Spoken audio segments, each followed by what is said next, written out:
Peter had actually made a really good observation. He's like, no, men aren't intimidated by you, boys are. Ooh. And that was one thing that has stuck with me ever since, which is now where I get that mentality. No, I'm not too much for some people. They're just too little for me. Is going on, L&M family? We are back again with another awesome guest. She is the president at National Lien Services and RSC Preliminary Lien Services. And I got to tell you, that sounds super fancy and official. Just watch out. You might want to turn the volume down a little bit because she's got my kind of energy, and we're going to be bringing her story is one of hard work, perseverance, and dedication, which I know the L&M family digs that sort of stuff. And the most compelling thing, the interesting thing that I picked up as I was stalking her LinkedIn profile was she is exactly where she's supposed to be, doing exactly what she's supposed to do, and in the space where she is supposed to support. And man, it's those kind of people that will light a fire in you. Her name is Miss Amy Houck, and we are going to get to know her just a little bit more. Now, if this is your first time here, you are listening to the Learnings and Missteps podcast, where you get a front row seat, behind the scenes seat, to see amazing human beings just like you, how they are sharing their gifts and talents to leave the industry better than they found it. I am Jesse, your selfish servant, and we about to get to know Miss Amy. Amy, how are you, sister? I'm good. Thank you so much. And thank you for such a kind opening. That was super sweet. Oh, I mean, I'm not a liar. Wait, let me be straight. I'm a damn good liar. I'm just not lying right now. Fair enough. We got to meet in Sedona. Then we got to hang out again in Chicago. And I know I'm not the only one, but meeting people that consistently show up with the same energy, with the same focus, it's the ultimate. With so many, fake wishy-washy people running their little agendas, that's okay, I get it. But with people that have the courage to just be them full selves all the time, Amy, it's a privilege. So I'm grateful to you that we're going to be hanging out here for a little bit. Oh, well, thank you. And like we were discussing before we got on here, it can be a lot for people. A lot of people are, they ask you to tone it down a little bit. And here's the thing. I'm not too much for you. You're just too little for me.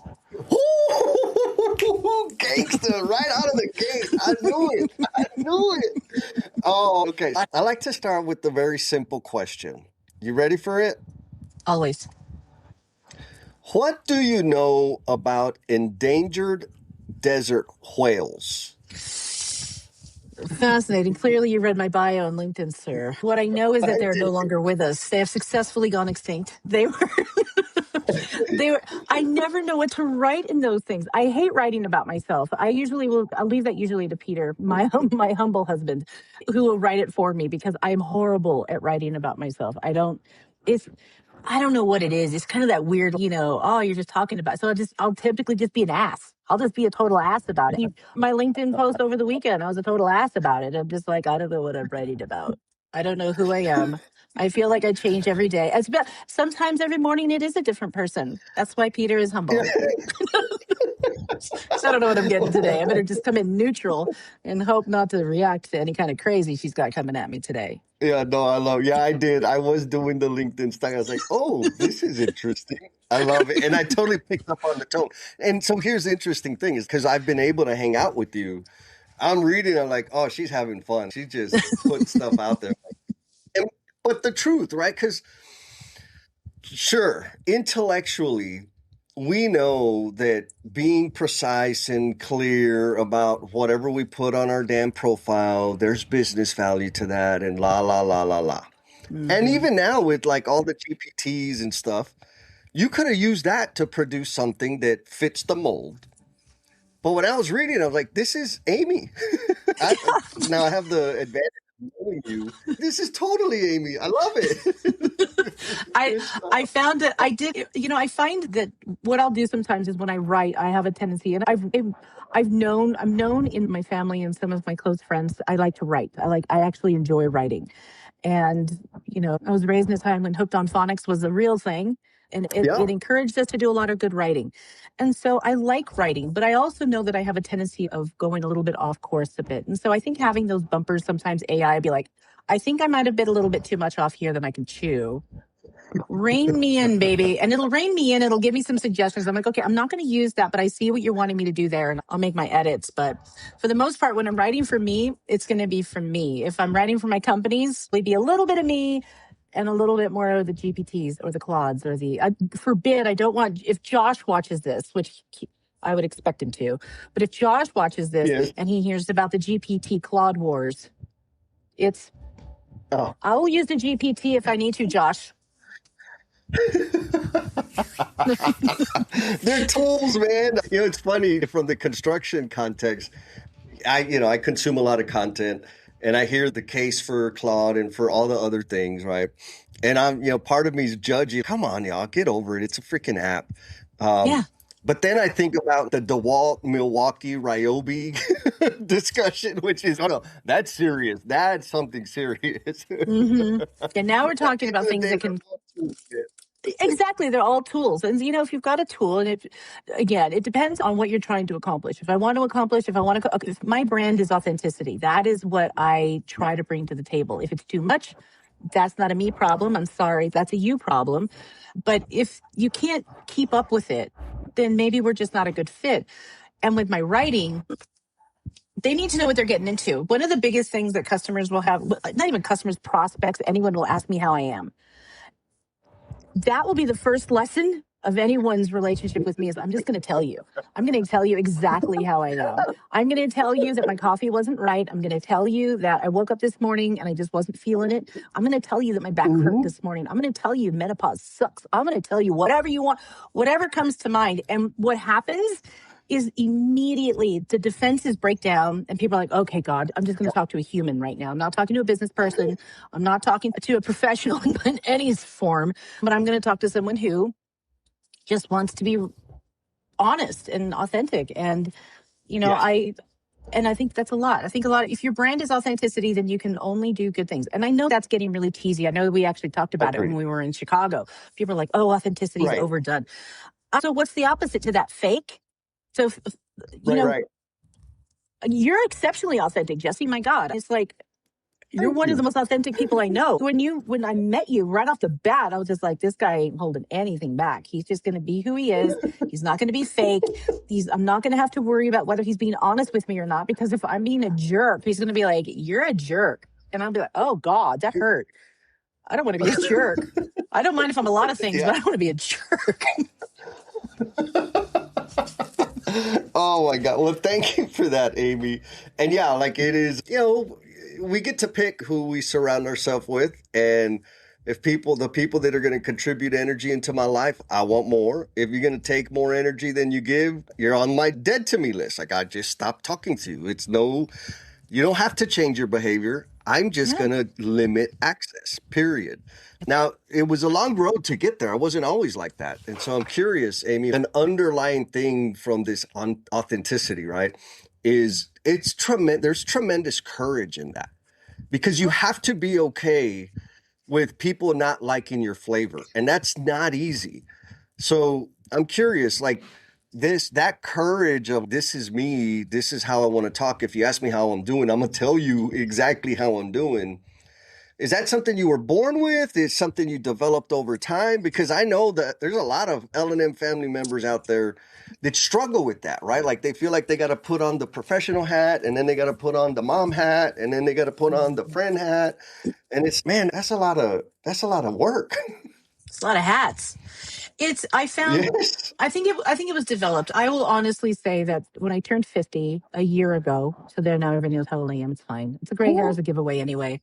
But when I turned 50, it was funny because Peter knew this was coming. He said, you're going to hit 50 and you're going to stop caring about a lot of stuff.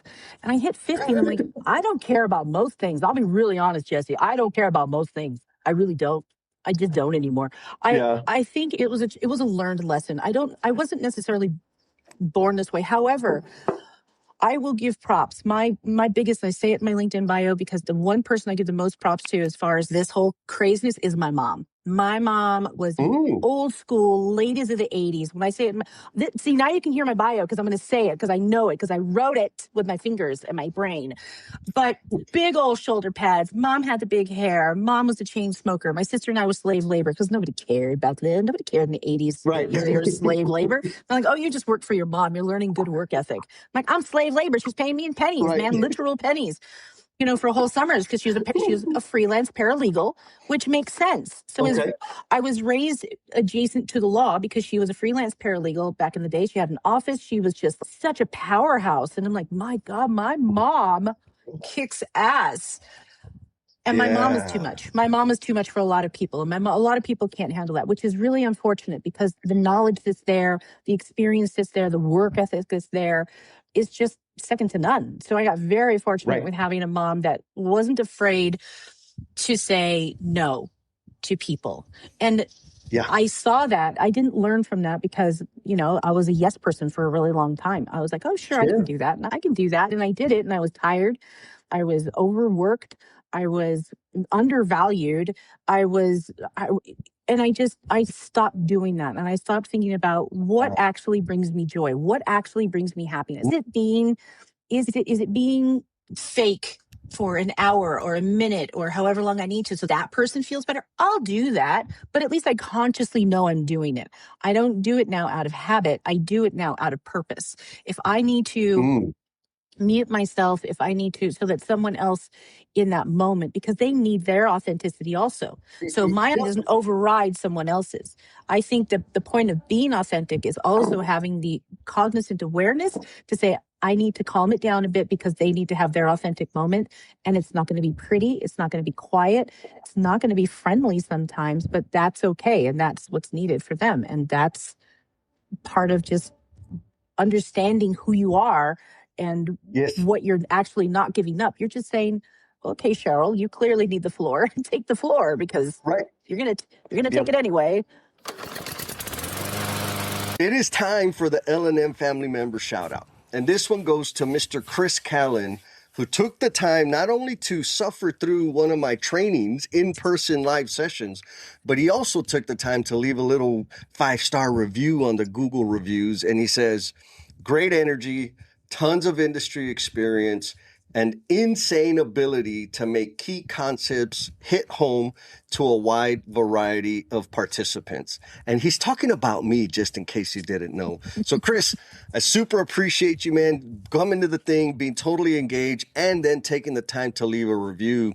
And for the rest of you, I love attention. All the stars, all the shares, all the comments, reviews, opinions, all of the above, they count. I love them. And when you take the time to do so, it gives me an excuse to celebrate you in a future episode. There's a couple of big things there, I think, especially for the younglings out there, because there was a period of time, a very long period of time in my life where I was authentic, right? Before we started calling it that, right? I was real or whatever. But I was obnoxious about it. One, I was kind of blind to the fact that when I said some things, it hurt people's feelings. But I was also ignorant on purpose. Well, I'm just telling the truth. I'm just calling it like I see it. And I never left space for anybody else, right? I had to be the center of attention. And there's too many people, I'll say maybe it's a limiting behavior, that feel like, well, this is how I am. This is who I am. Accept me as I am, which I get. Now, if you're my direct report, you can run that play, but you're not gonna do well if you're not gonna adjust your behavior to perform the job, right? If you're, a romantic interest, same thing. You can run the play, but you can't. It's not okay to expect me to just tolerate your crap. And I think that was kind of the maturity thing for me was, oh, wait a minute. I don't get to be that way and then get my feelings hurt because people are choosing to not spend time with me or not have me around, or I was offending people and I don't get to be upset with them. No, I was being offensive. And so you've got that, I don't know if you want to call it like awareness, maturity, in terms of saying, okay, there is time. I don't have to be full blast, 100%, full throttle, full volume all the time. I can pump the brakes and leave space for other people.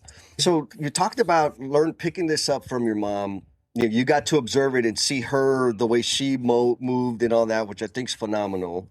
But that awareness of, okay, I can be me and still leave space for other people. How did you figure that out? Well, I love my mom, and my mom will probably be watching this. But it was also just some of those times where mom rode a little roughshod, and seeing how that impacted other people. And not only, but it wasn't just mom, it was a lot of people, and seeing how people that I was close to in both my upbringing and in my youth, in seeing, well, I'm just going to be the center of attention no matter what you think. Well, okay, but that's really loud and it's really obnoxious. And there's a difference between being authentic and being obnoxious. And because here's the thing, I can be both. I can definitely be obnoxious. And I was on the phone with my girlfriend last night, and we were talking about a girl trip we're taking in the next couple of weeks. And she said, well, if we go here, then we have to visit my mother-in-law. I happen to know that her mother-in-law thinks I'm too much. I'm like, what if we can go hang out with my mom and she knows I'm too much because she made this? Right. And you sit there and you think, God, I know that I'm too much for people. And how does that sit with me? Sometimes I sit back and I'm like, I don't like that. I don't like the feeling of being too much for people. How could I have toned myself down? How could I have changed that first interaction with this individual so that they wouldn't have that opinion of me? And the funny thing is I don't even know how to behave unauthentically anymore. I don't even know what I would have said. But demure, that is not me. My God. Peter will throw something across the room if I was like, I'm just super demure. I like just people to just, have no, but at the same time, that would be an adjective people wouldn't use. But at the same time, I think that there's space for that. It's all in learning. Yes. And I think if you want to learn how to be authentic, if you want to learn how it's okay to be just you, how to master that, how to master your own voice and your own persona so that you can still be you, but you're not obnoxious in that delivery. And even if you're a little obnoxious for some people, well, okay, well then again, then you're just too little for me. Whatever. It's not, somebody had told me, it was like, I had a friend, she claims to be a friend, she was a little friend, but anyway, who had said to me, that the men are intimidated by you. She was talking about our husbands, the friend group. The men are intimidated. And I told him, I'm like, oh, okay, good, but okay. And I don't want people to be intimidated by me. I just don't want them to think they can mess with me. Don't mess with me. If you want to mess with me, I'll mess back. And I will mess back like I worked on a construction site, like I was a longshoreman, and I also trucked at the same time. Oh, I'll bring it. I'll bring it. And then when you're in a puddle crying in a corner, then we're going to remember why. Why? You just don't mess with it. I just don't mess with it. But Peter had actually made a really good observation. He said, no, men aren't intimidated by you, boys are. Ooh.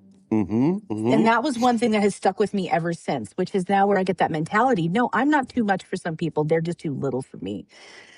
And that, I think, goes to relationship. But in situations, I have a voice when I train. I have a voice when I talk to my clients. I literally sent an email to prospects. They're prospects because they haven't engaged with us quite yet. Until they're still prospects. Yeah. And I had an email. I'm like, I haven't heard from them in a month. And the thing that I hate, my one email that I hate sending is hey, remember me? We had a good conversation. You liked me because you literally said you're real. I like talking to you. You're real. I'm like, well, for now, before I'm uploaded into AI and I work on Mars for the rest of my life, it's fine. Thanks, Elon. Big ups. But when I sent an email to them, so finally I've been cringing about it for 10 days, 10 business days. I'm like, how do I send this email so that I don't sound like that guy? And what I did was I drafted something.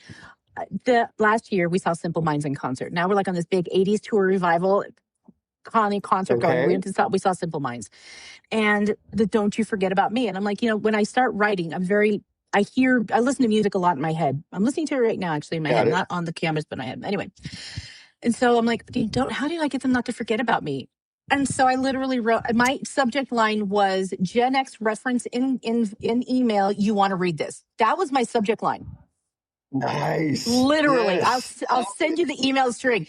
Gen X reference included in email. You want to read this? And I was just like, I was like sitting there thinking, don't forget about me. And I wrote this really completely no reason to have a barrier up, no reason not to reply, no reason not to be like, ugh, I don't want to tell, because on the other side, then you get cringe on the other side. Oh God, how do I tell them I'm not ready? How do I tell them I'm not interested? How do I tell them my boss is gone or something, or I haven't brought it up, I forgot about you. How dare you, number one. But then there's cringe on the other side. So I'm sitting here cringy. They don't want to receive the email, but then they do. And now we're both cringing out on each side of the interwebs. And so I just break it down and just like, listen, okay, don't forget about me. And by the way, this is, I had to listen to this song and now you're going to have to listen to it too. And her response was, within 20 minutes, I haven't heard from her in a month. Her response was, oh my God, we were talking about you yesterday. Okay, this is great. Now I'm going to have that song stuck in my head. And my literal response to her and her partner was, I lived through the Macarena version 1. Don't tell me about having songs stuck in your head, okay? They're trying to bring it back now, which is just disgusting to me, but whatever. I agree. And now leave that alone. Let's not. There are some things that should never have been revived. I know that the newer generations are all about living through our youth. You can't have it. You guys have cell phones and proof of everything. We got nothing. Nobody knows what we were doing. My mom still believes my lies. Love you, Mom. But, that's fine. Because there was no evidence of GPS on me anywhere. But I think having that authenticity, especially in how you communicate, is in email form is exceptionally important. The written word is very critical, because if they meet you, even if they just talk to you and they know, okay, I know where she or he is coming from. I know what their tone is like. I know that they're jackasses a little bit. They're not going to take themselves too seriously, because I feel like all of my seriousness is reserved for what I do. So I have nothing else to spare. I have no spare to do that. Right. But then they receive your email and you're like, I'm going to be a jackass in this email too. And it's like, I'll be a jackass back. And it's, oh my God, this is great. Peter and I are in clients' wills. This is no joke. We are in clients' wills. We will get, I'm dead serious. I will get ex-clients who have now, people who worked in offices who have now moved on to jobs and different careers and different trades and different entire industries, who still send me pictures of grandbabies. I'm like, look, I want to be friends too. I like being friendly. I don't like being an asshole. Because Jesse, once they get that side of you. I have this conversation a lot with people. I am an advocate of being nice, support your people, make them feel heard, contribute, pour into their life. Yep. That doesn't mean put up with their bullshit. Exactly. And being able to drop the hammer when it's time to drop the hammer is a massive skill with super high value. So yeah, girl, we're going to play, we're going to have fun, but when you want to be stupid, I'm going to let you know, like, that ain't how we play over here. And there will be no confusion. There will be no confusion, no conjecture. You're going to exactly know that you fucked up, and it was bad. It was real bad because you made me crazy. Don't make me crazy. Right. I think that's my motto every morning when I wake up. It's a prayer. Thank you, Jesus, made it another day. Please don't make me crazy. World, whoever is going to interact with me today, don't make me crazy. I don't want to be crazy. I'm too tired to be crazy. I got too many things going on to be crazy, because then it just ruins your outlook on everything else. And that's my fault. My problem is, I think, and let me know if this is with you too, because I work so hard, because I'll say authenticity is my currency. Honesty is my currency. I will be honest, and it will not make friends sometimes. And it is not to be an ass. It is because if you're going to ask me a question, I'm going to assume you want the actual honest answer. Yep. So I'm going to give you the actual honest, and I'll try to candy coat it. I'll package it up nicely. I'll origami that shit into something pretty. Okay. But what I will is I will deliver it. I will deliver the truth in a very purposely folded crane to your face. But at the same time, but that's also an art, because if you're going to be cruel, then you have to go in with the intention of knowing, I never want to talk to this person again, because here's the thing. They have put me into a place where I don't want to be. They've made me uncomfortable. They've made me have to defend myself or someone else or my work or my people or something. And if I have to defend, because I'll defend my team. Oh man, even if they're wrong, sometimes I'll be like, I'm going on. And then I'll go back and be like, please don't make me do that again. Let's just don't make me do that again, because I think they know I'm wrong. But it's not even really, it's a needle that has to be thread. It's a very fine needle or fine thread that you have, because you don't want people to say, yeah, she's too much of the wrong kind of too much. That's in my face and talking about things she has no idea what she's talking. Overcompensating. Yeah. And, you know, and guess what? People who want to fake that they're real, it's obvious you're faking, by the way. To actually people that are real, it's super, super obvious. And it's sad. And then we want to help you by being more real. And then you can't handle what it's like to actually be real, because then it comes down. And I think that the problem that we have right now is, and I think the term gets used too much, is narcissism. I think it's getting, the term is getting really overworked. People who are truly authentic can't be narcissists. Do I have narcissistic moments where I'm just like, I don't know. Because I have a really visceral reaction to narcissists, real narcissists. Right. Real ones. Because I think that people don't understand the difference between people who have narcissistic tendencies and actual clinical narcissists. And they're my kryptonite. They're my kryptonite. Yes. I want to befriend narcissists for some reason. I have a slew of best friends who are narcissists, and it's like, what is wrong with me? Well, you know, if you look into the clinical, we'll say, signals of narcissists, a lot of that behavior, that mode of operation comes from pain, right? Like hurt people. And so maybe that's what it is. Because similarly, right, I get attracted to certain types of folks, and it's because there's some kind of damage or scar that they have that I recognize because I've had it too, and I want to help. And so I got to be super careful of, no, I need to back off, because they may not want the help. Well, and I think really good narcissists claim they want the help. They will take that energy. Yep. And they'll keep that energy on you, and you think you're helping. And so your reward, people like us, our reward is that we're helping I'm doing good. I'm helping. And then they know that if I keep that encouragement going, that they are, yes, you're helping me. I don't know how I live life without you. Exactly. And it's just. Yeah. No, that's the thing, right? Is like, being human is complicated, man. Being human sucks. Difficult. I just see my dogs sometimes, and they're just happy if they're. Well, I look at my dogs, and I'm like, they just want to be let out to pee. They want to be fed twice a day, and they want to be loved on. I'm like, sign me up. Yeah. Sign me up. I just want to lay out. They're laying down right now, just laying down, doing nothing, watching me, thinking, well, this fool is just talking all day. You know, she's just keeping me awake. And then I'm going to take them out to go to the bathroom in a little bit. I'm going to feed them later. I'm going to pat their little heads. They're going to be like, cool, thanks. Pat my head, feed me, and tell me I'm cute sometimes. I'm good. I'm good. That's what I'm talking about. Well, so there's a couple of things that I want to simplify for the listener, right? You said one thing that I think we need to poke on. You said, I don't care. And I recognize that's not what you mean. How that comes across to me is, you know precisely what you care about, which means all the other stuff is just bullshit, right? You're not going to spend much time on it because you know exactly what you care about and why you care about it. Now, from the external eye, it may look like you just don't care. Because I hear that, man, you just don't care. I'm like, okay, I know what I care about. And it's a small number of things. And I just don't worry about the other bullshit. And so it can be perceived as not caring. No, I've just chosen to limit the things that I really care about. And I'm going to stand on that hill, period. And then in terms of, I think that's some of the authenticity, right? One of the recipes. The other is sharing the dirty details. There's no reason to hide. I get it. There is risk in sharing certain things with certain people. But I know just sharing the dirty details of my energy and how I think and what I stand for and what I stand against makes it very easy for people to decide, right? Do they want to hang around or not? And you're doing that. It's just how you roll. And you, my sister, are not too much for me. You're like just the right amount, girl. We're having fun over here. I'm looking forward to Nashville. Are you kidding? I'm already planning my outfits for Nashville. Yes, the Converge. Wait. I think, was that the third or the fourth one? That'll be the fourth official one.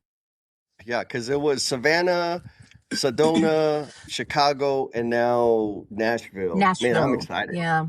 I'm really excited. I'm super excited. Yeah, saved. At the top of the call, I introduced you as the president, which is pretty fancy, and congratulations. Thank you. And I also, again, perusing through your LinkedIn profile, you get involved in a lot of things. And so, like, you're in Lean Services for the uninitiated. What is Lean Services? Lean, what is that? Well, it's funny because the word in construction now has, in the last 10 years, has become now two things because there's LEAN and then there's LIEN. So I do the lean stuff. So IEN for us. So what we do is we protect construction payments. So when you're on a job and you're in Texas, and Texas is like Mars when it comes to lien law, what we do, and I tell clients that, I'm like, everything that you know about gravity, physics, common sense, alphabet, throw it out the window. You're in Texas now. It's like everything's bigger in Texas, including their lien statutes. So earlier too, is I'm where I should be. I'm doing what I should be doing. I should do it for the people. I have been through, I don't know how many different iterations of career in my life. Okay. And I've IT sales, telecommunications, uniform sales with a uniform. I've done just a little bit of everything. And I think what it came to is I enjoy helping people.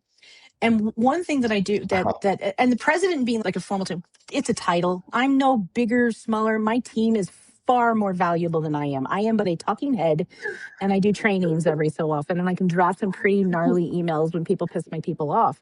But my teams are really where it is. I would be completely decimated without the people that work with me and alongside me, not for me. Nobody works for me. Everybody works with me. We work alongside each other. We are shoulder to shoulder. It's now, to be fair, and I know that should certain people be watching this at some point, I know they do more than I do. I'm very aware that they do more than I do. I wouldn't be able to do what I do if they didn't do what they did. And everybody has their role. But we are all very symbiotic. So for me, it's a title because I have to put something somewhere. They're not just going to be like just cool chick. That's my title. It's cool chick. Right. That's what I do. I'm just a cool chick. When the shit hits the fan, somebody's got to go somewhere, and this is where they come. Yeah. And so I'll fire off my little email, and off to the races we go. But really, it's my partners. Peter is one of my business partners. My husband is one of my business partners. He and I, our relationship started in business and then evolved into relationships. So for us, business is very pivotal to our DNA as a relationship. And so will retirement be when we're gunning for it. I can see it. It's right over there. I can almost touch it, but it's almost. It's just a mirage. It's just floating away.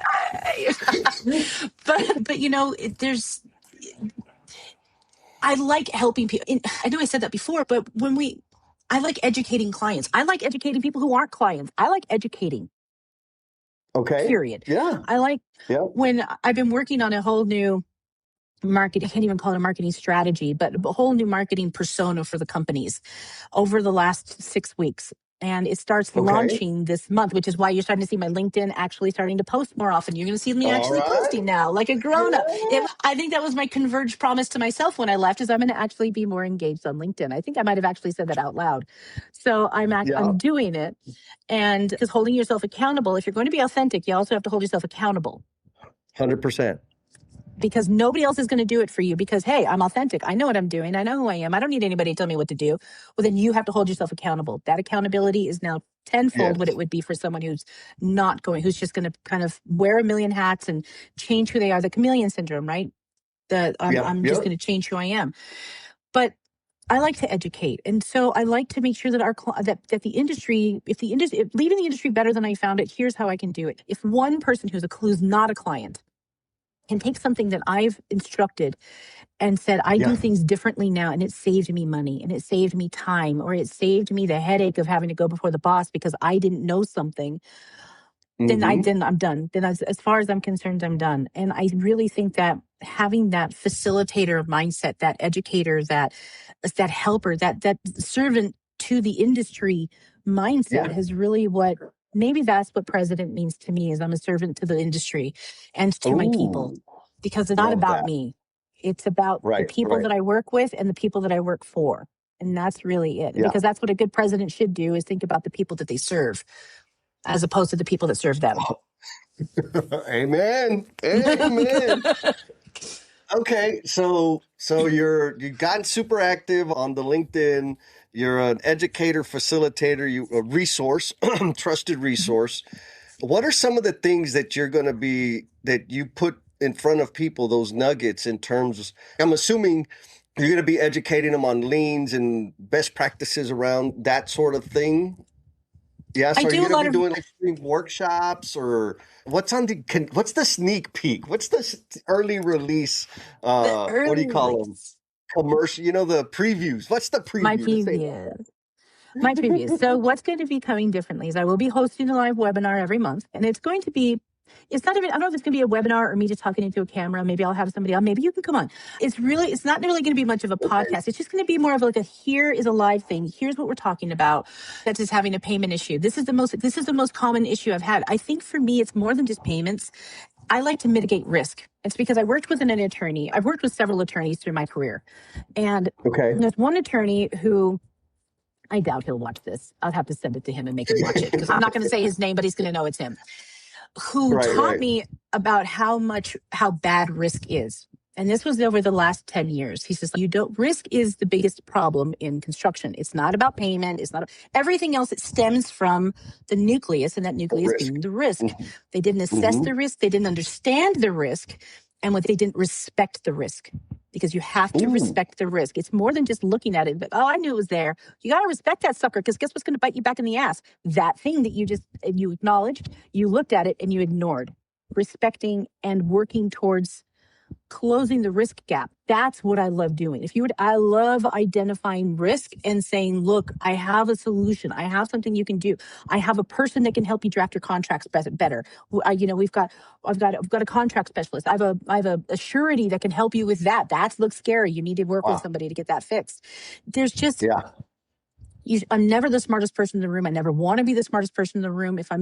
Know the saying, if you're the smartest person in the room, you're in the wrong room. I like it. I'm sure you probably could tell. I'm one of those people that see risk as it's like an amusement park to me. Oh, that looks like fun. It doesn't signal red alert, stop, pause. The respect the risk thing is nope. It's the other way around. Let's go jump into that. Why? Because it's risky. Yeah. Now, if we're talking natural disasters, no, my ass will be the first one in the car being forest fire. Let's go see it. I want to go see a forest fire. Oh, flood? Yes. Let's go. That risk is completely different. We're talking about business risk, Jesse. Business risk is not personal risk. Will I put myself in harm's way? Oh, I got some stories. I've got some stories. I got some stories with my mom. Oh, yeah. With my mother, actually. Yeah. Some of my risky stories are probably with my mom. Yeah. That's because we're cattle. I come from a cattle ranching family. I should probably have started with that, because where a lot of my work ethic, a lot of my comes from. There's 6 generations. My family settled were granted a Spanish land grant back in the day, way back in the day before Arizona was a state. And we're still down there. And my mom and my brother, they both work the ranch. Peter and I are actually going to be building down on the ranch and going back to help once this business cannot require me to be driving around so much and doing so many things. And so you learn a lot being raised on an old school, construction, old school, gentlemen mostly. I know very much the old school mentality in construction, old school mentality with ranchers on the Mexican border. We're on the border. We are literally on the border. Yeah, so your views growing up are a little bit different than maybe the mainstream media would like you to believe. But it was very unique. I feel exceptionally fortunate to have been given the opportunity to be raised in that environment, to be raised around exceptionally hardworking people, to have the role model of my grandfather, my mom, especially out on the ranch, my uncles, and to really show you how you put something before your own personal safety, like the benefit of the ranch, the livelihood of the family. So you get that becomes ingrained in you. So now the livelihood of my team is what drives me. It's not the livelihood of my company. My companies are fine. It's about my people. I want the people to feel secure that I'm doing my job so that their job is secure.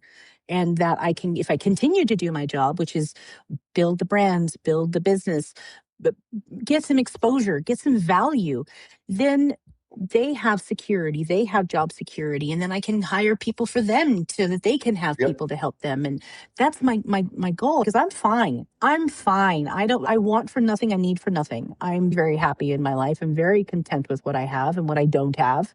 And I think that's a distinction. It's not only what you have, it's what you don't have, and be appreciative for what you don't have. Amen. Oh, there's a guy I know I met in the rooms, the 12-step rooms, and he would always say that. I'm grateful for everything that I have and everything that I don't. And I'm like, what the hell are you talking about? Grateful for everything that you don't have? And it didn't make sense to me, right? And he says, well, Jess, here's what I don't have. I don't have an ankle monitor anymore. I don't have a suspended license. I don't have to worry about going to sleep in an 8x6 room every night. I said, oh, got it. Got it. Understood, my friend. I got a lot to be grateful for what I do and what I don't have. And I think when you look at people that are going through struggles, I'm very grateful I don't have that same struggle. I'm very grateful that and if they do have a struggle, then I'm more grateful that I can help that person through that struggle, whether it's someone on the street or it's someone that I know or it's someone that I don't know or whatever it might be.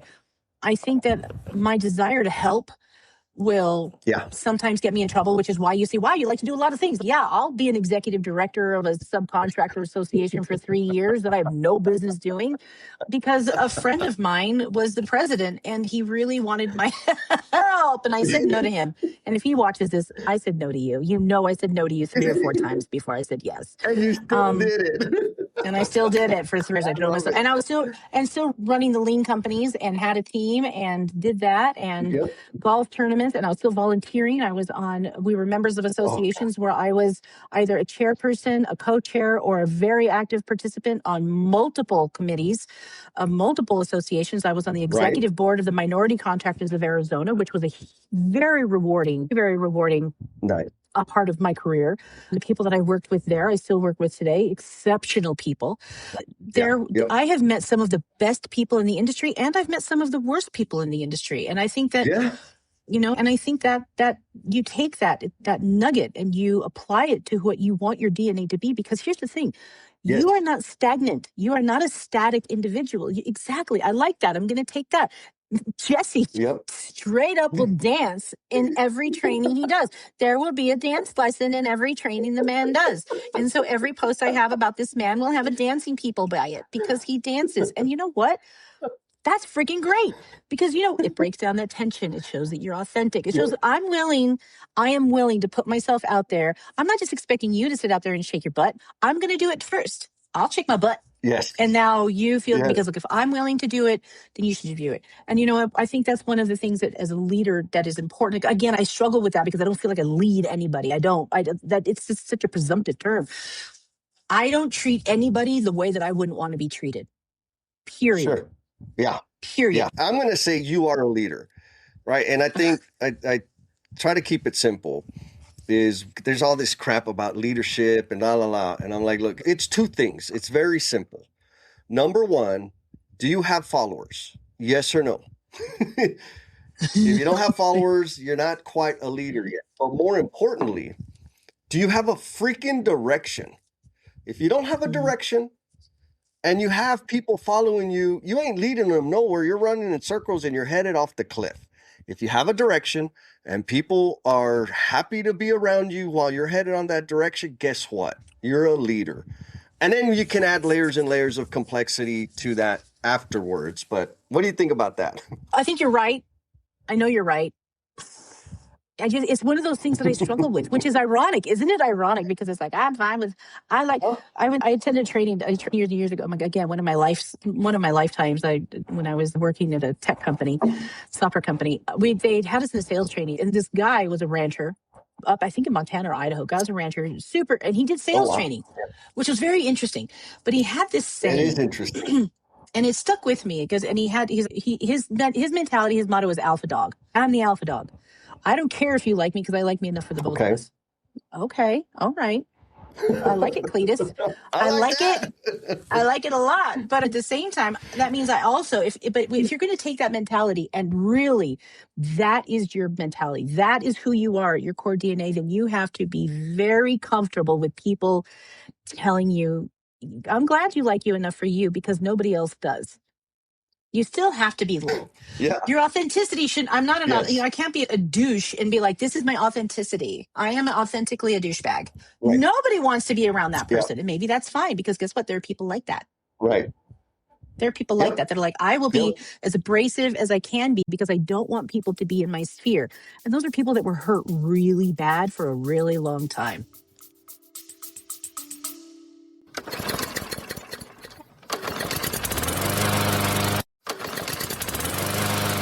If you are a leader in construction, I need you to listen up, like for real, for real.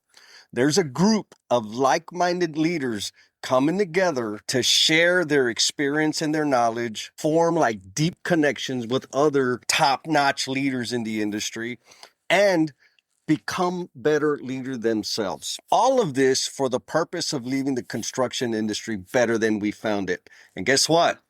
You are invited. So find the link or drop community in the chat so we can get you hooked up with the Construction Leadership Lab.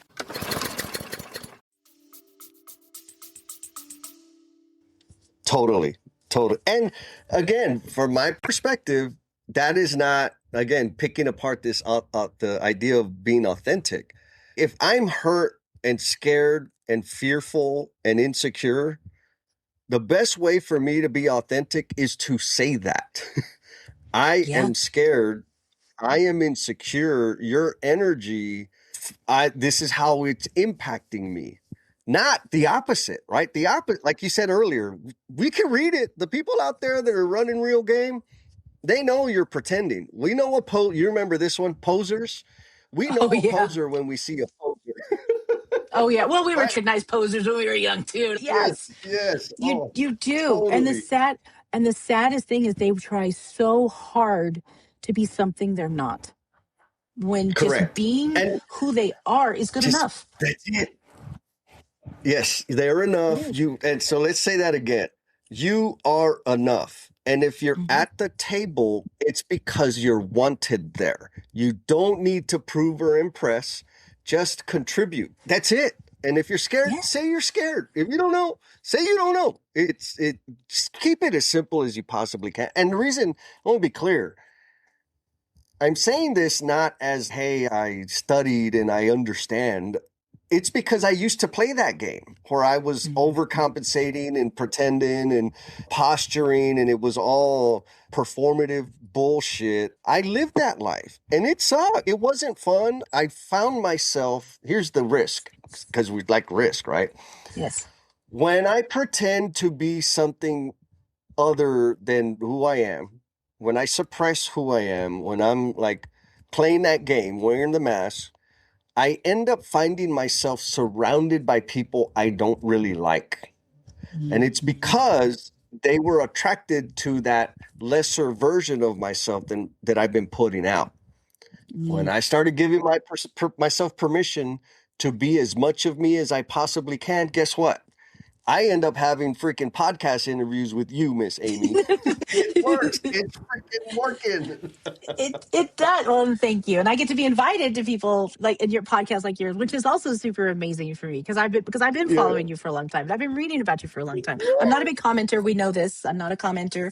I will stop being the person that just listens. I'll start dialing in.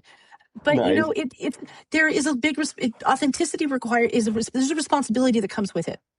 And I talked about earlier, just because you're authentic does not mean that you go walk down the street and you know your neighbors are doing something completely unhinged and you walk over to them like, you know, I think what you're doing is unhinged. That is your opinion. That is my opinion. I think with that level of authenticity, I think it also means that I am authentic to myself, what I house within the few feet around me, the things that I control, the things that actually impact me. If they want to paint their house lime green and I got to stare at it for the next 20 years until they move, well, then I guess I have to put up more trees, or I have to learn to love lime green, or I'm going to have to find a way to joke about it, about making, the margarita house. I'm like, if I just squeeze that house out, I'd have all the margaritas. It's not lime green, at least not yet, but it wouldn't be something I would not put past them. But it it doesn't give you carte blanche to go out and be a complete asshole. Authenticity is a tremendous responsibility to ensure that you are not being offensive, because that's not okay, that you're not being hurtful. Right. Unless you're being challenged and somebody is asking you a question, and how to deliver honest messaging. I almost find it as that's my challenge, though, but I appreciate the challenge because I've learned now when somebody asks me a question, and I'm gonna be very challenged with how honestly I need to answer this question. Then it teaches me how to answer the question going forward. And I have a quick short story. So about 9 months ago, I had a huge falling out with someone my last narcissist. And I say that because she was the last one in the sequence of narcissists, but she's also my last one because now I know, because now I'm mature enough to recognize the signs, see what was happening, and adjust. But there was a mutual friend in the mix. Yeah. And in my time with this woman who I thought was my best friend, there were some things that were said about this mutual friend. And I knew that when the fallout would happen, I had a choice to make. And the choice was I need to reach out to a very small few handful of people and say, listen, there was a falling out. And if you'd like to know the truth from my perspective, please reach out. I had 3 people reach out and 1 person that I followed up with. The 2 other people, I'm like, you're fine. You're just looking for gossip and I'm not here for that. And that 1 person that I reached out, oh yeah, they wanted the cheese man. I'm like, I'm here to listen to the cheese man. I'll eventually give you the cheese man, but I'm not going to be a chismosa. That's not going to start not today. But I had to sit down with her, and it was one of the hardest conversations I've ever had in my whole life, because I had to sit down with her and I said, because she wanted to know what happened, and I think that she deserved to know what happened. I sat down with her, and before I said anything, I said, listen, before we move on, I need to be completely honest with you. There were things that I said, there were things that I did, and I need to be honest with you and tell you what those were. Yeah. And I had to do it. Oh, man, and it sucked.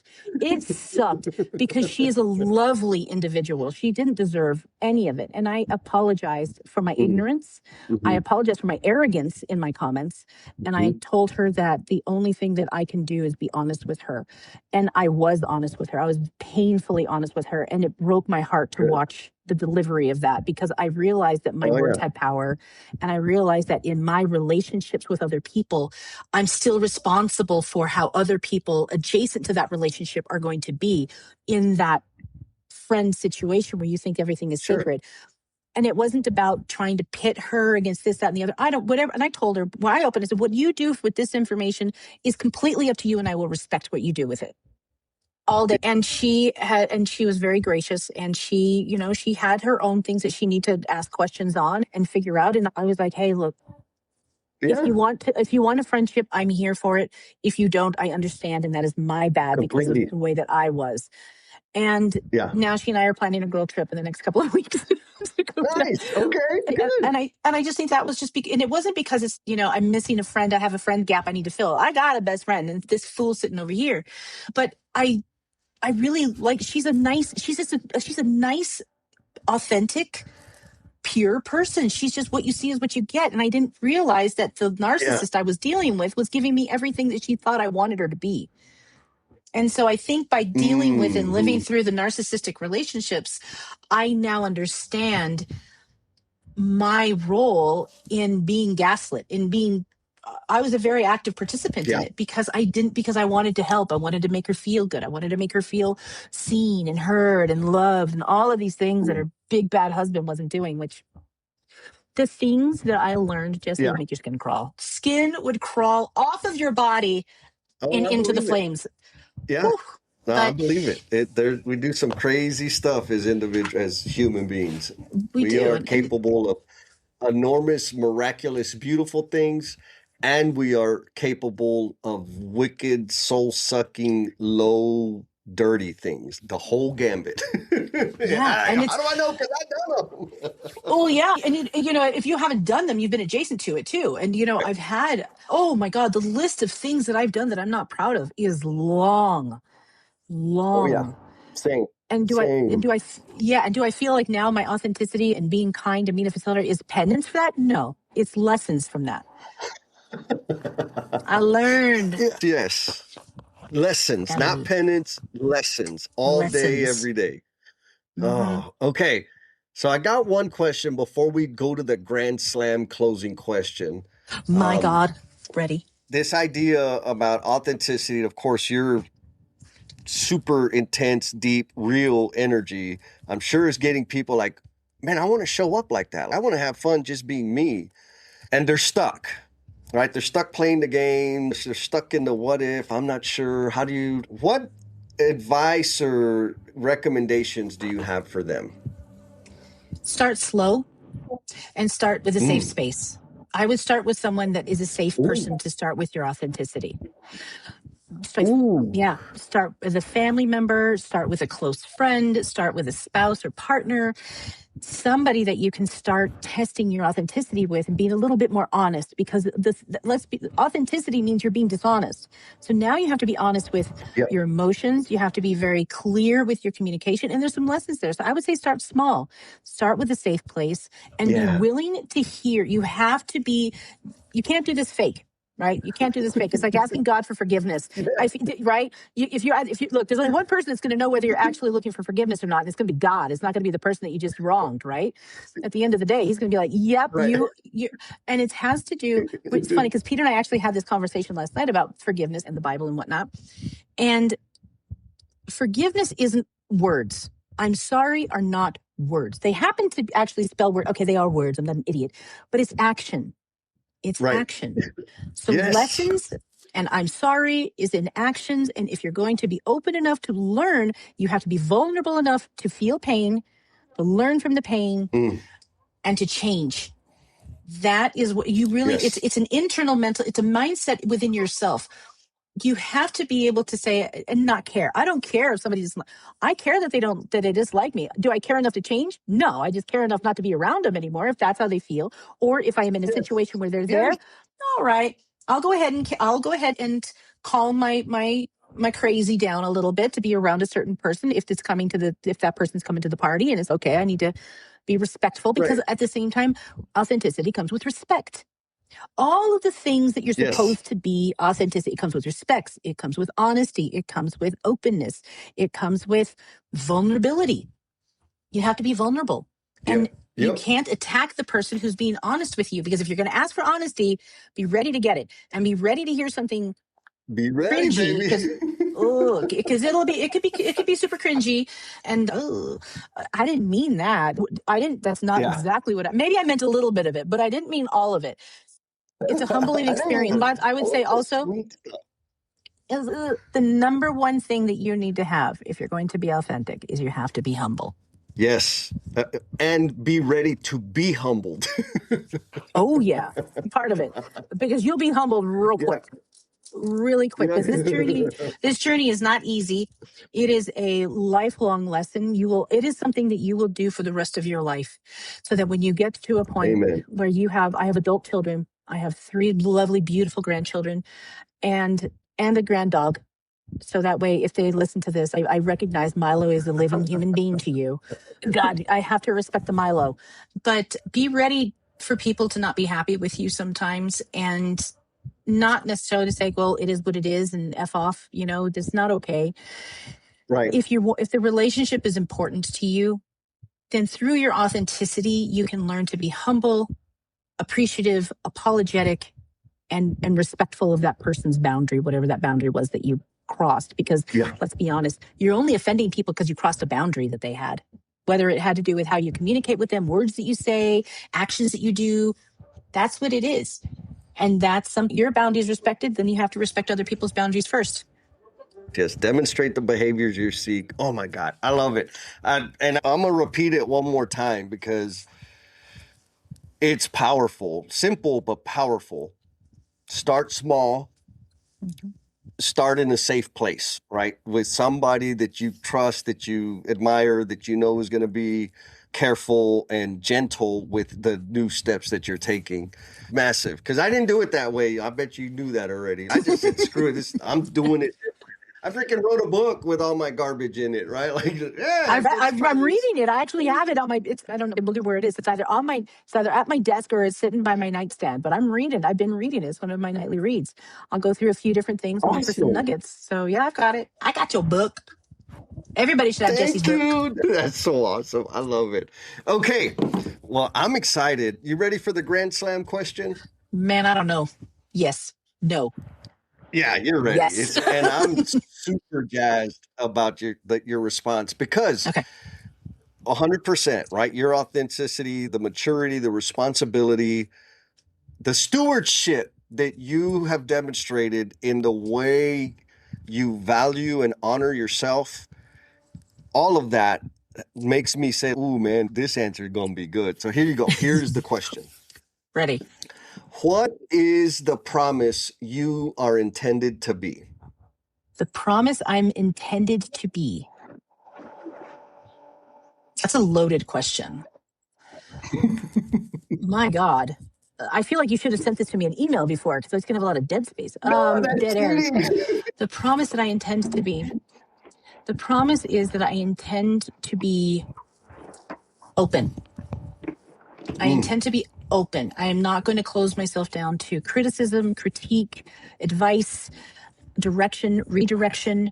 I promise to be open to definitely criticism is definitely one of the big parts you have to be open to because it will hurt. And you have to, but it will be better. It's feedback. It's all about the feedback loop. So that's my promise. My promise is to be open to myself. Wow. It's not a lot of words, but there's so much depth to that. Amen. I love it. Oh, Miss Amy. Did you have fun? I had a great time. This is awesome. I almost feel like, why am I not doing this every month? Because I can't. Because you need to have an audience. They don't want to listen to me ramble. Right. This was so much fun. And I am so thankful for you reaching out, for hitting me up, for encouraging me to be vulnerable, be open, be out there. Not just to talk about business, but to talk about the people behind the business. I think that's just so important to understand who you're working with, why you want to work with people.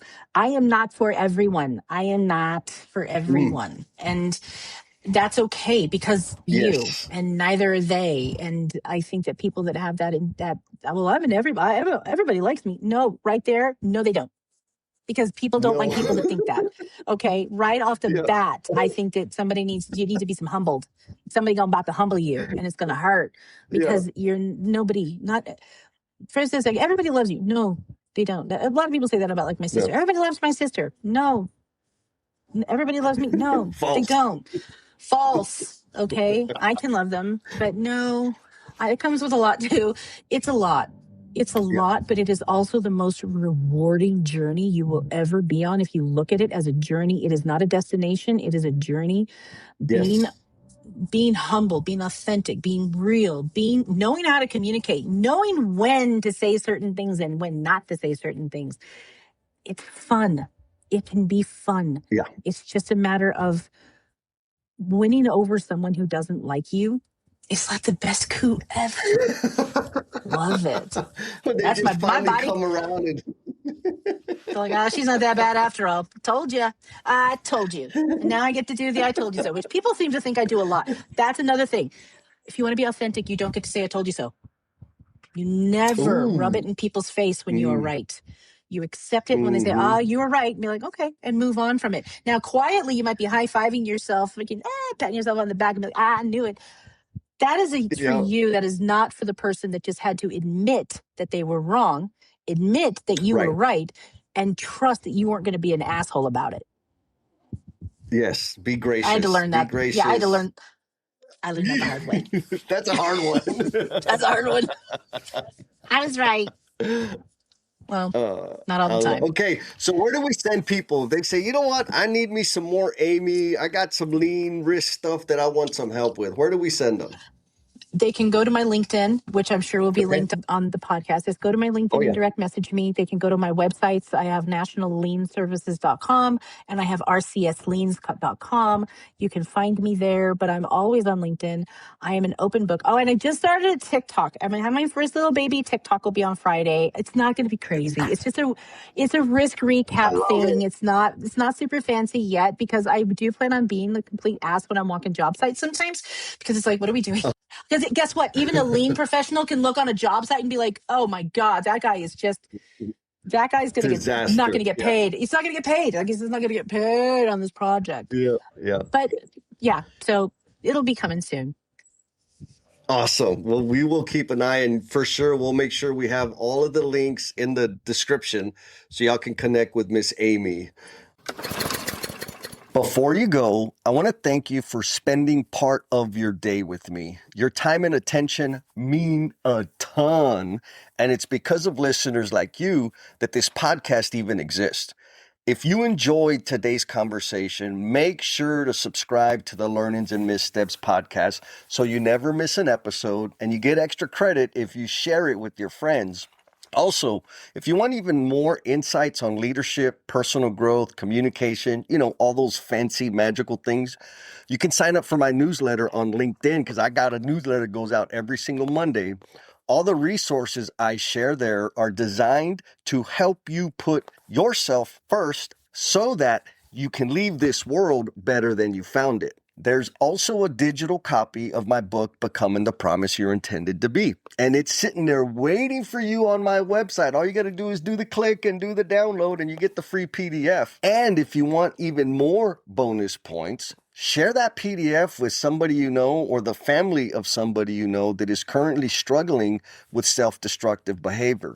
That would be the ultimate gift for me. While you're there, do some exploring of the trainings, workshops, and services that are designed to enhance your performance at home and at work.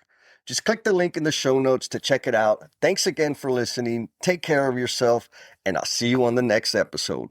Peace. Before you go, I want to thank you for spending part of your day with me. Your time and attention mean a ton, and it's because of listeners like you that this podcast even exists. If you enjoyed today's conversation, make sure to subscribe to the Learnings and Missteps podcast so you never miss an episode, and you get extra credit if you share it with your friends. Also, if you want even more insights on leadership, personal growth, communication, all those fancy magical things, you can sign up for my newsletter on LinkedIn because I got a newsletter that goes out every single Monday. All the resources I share there are designed to help you put yourself first so that you can leave this world better than you found it. There's also a digital copy of my book, Becoming the Promise You're Intended to Be. And it's sitting there waiting for you on my website. All you got to do is do the click and do the download and you get the free PDF. And if you want even more bonus points, share that PDF with somebody you know or the family of somebody you know that is currently struggling with self-destructive behavior. That would be the ultimate gift for me. While you're there, do some exploring of the trainings, workshops, and services that are designed to enhance your performance at home and at work. Just click the link in the show notes to check it out. Thanks again for listening. Take care of yourself, and I'll see you on the next episode. Peace.